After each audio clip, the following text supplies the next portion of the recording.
When I discovered that gladness was a town written with the capital G and not just gladness, I was amused by the title's wordplay, but also could not stop thinking about how to translate it, and I still haven't managed to find a way to keep the ambiguity in. Translation is a compromise, but where do you draw the line? What do you find uncompromisable in your writing? What is for you something that should not get lost in translation? Oh, thank you so much. I do think translation, I think it's good that translation is imperfect because it means that all languages have their separate origins, and I think it's actually really beautiful that there is no absolute translation, that all translation is similar to desire. You know, in desire, I think it's much more truthful when we reach out to someone even before we touch them. The reach is more true than the touch. And I think desire is always this reaching that never grasped, and translation is similar. Perhaps the one thing that's most important to my work is not so much the sentences or the structure, but a deep desire for disobedience, you know, to be meaningful disobedience against writing rules, social norms, social dogmas, breaking culture in a meaningful and substantial way with a kind of dignity is something I'm deeply interested in. So I would say disobedience. So the non-linear structure of your book seems to follow the ways of memory rather than chronology.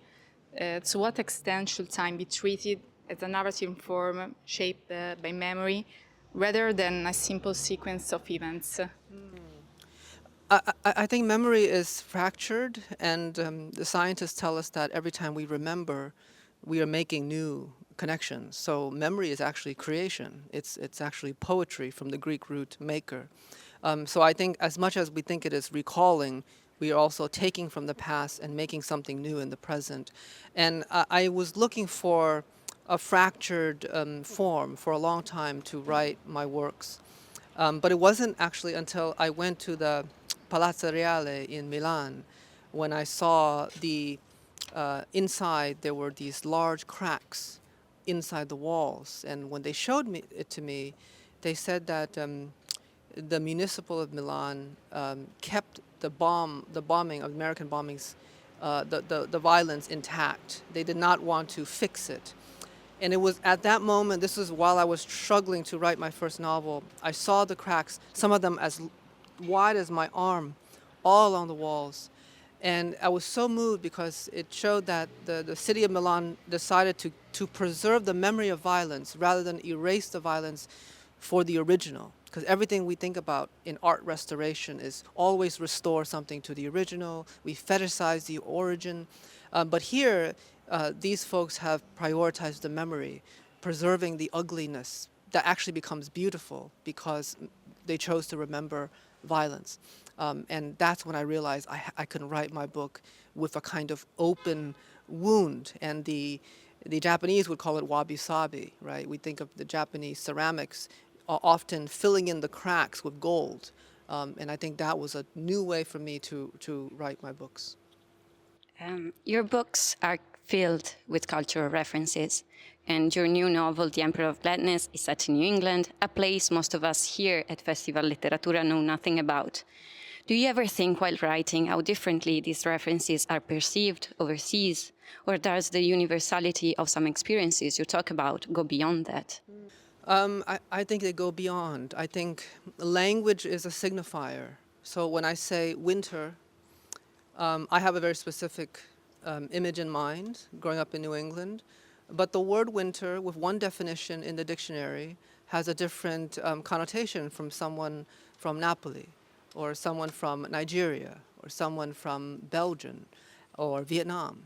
So I think what the words stir in us is still true, even if it's different from the experience of the author. You know, I've never been to Russia, but when Tolstoy describes the Russian steppes, I understand it. I might understand it differently from him, but it's still a complete understanding to me. So every book transforms its author. When you reread your early works today, how was your perspective on personal memory changed? Oh gosh, if I could help it, I would fix every book I've written. If I get a chance, I would edit everything over again. Walt Whitman wrote 6 versions of his first book, Leaves of Grass. And the lesson there is that only the first 2 versions were good.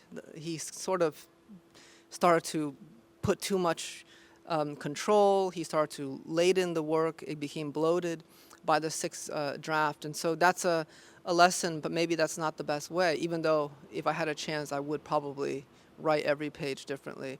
But that's the reality of publishing. I think a book is like a photograph.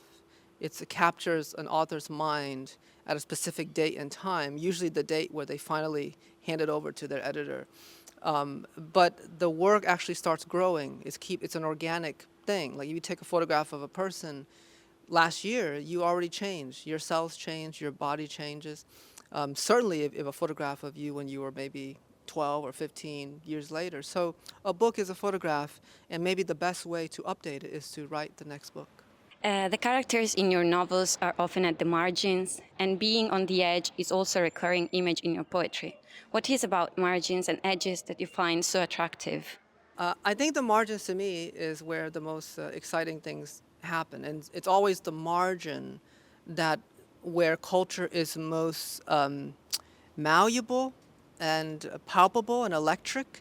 And you notice that throughout history, the center never evolves. It's always the margins that evolves. And then when it evolves something interesting, those in power will then grab it and then bring it into the center and assimilate it. And then it will depend on another revolution of marginal innovation to happen on the outside. This is true, particularly in America with black music. Hip hop, blues, even country music comes from the black tradition. And so many traditions like this, including poetry. Poetry has often been kicked out of academia in the 19th century, and then slowly now it's part of the quote-unquote legitimate literary output. But for a long time, it comes out of work songs, field songs, prayers, the work of working class peasantry, now towards the center. So I think it's always important to really pay attention to the outskirts. That's where new phrases come into being, slang, new languages, secret words, metaphors.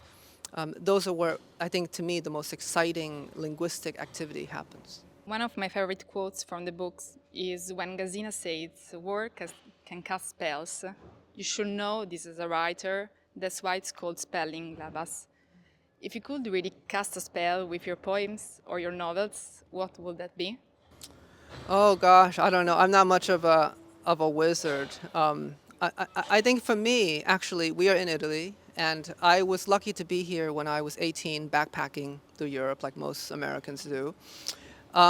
But I never encountered the piazza in America. America is very anti-piazza. Even when we have it, like in Union Square, the police says you can't go there, you can't go, like it's not really a piazza. It's not as open here as it is here. And I think that the idea of the piazza, coming, I believe, from the Roman Forum, is a really beautiful idea. And I think for me, that image stuck to me for almost 20 years, because to me, the piazza is a perfect metaphor for a book. Because the piazza is still, someone orchestrated it, an architect designed it, but the people, what they do in the piazza, whether they sell fruit or they have a reading or they celebrate religious activities or they meet, go on dates, it's up to them. And so to me, the book is a piazza. You make it, but whatever a reader feels inside the piazza is still up to them. And as an author, I have no right to say, oh, you got it wrong. You have a wrong feeling in my piazza. In my piazza, you can only feel this and this and this. I think that's not true. So to me, it's about building that space, designing it in a very particular way, and whatever somebody feels is still their truth. And I don't have a right as an author to say they are wrong.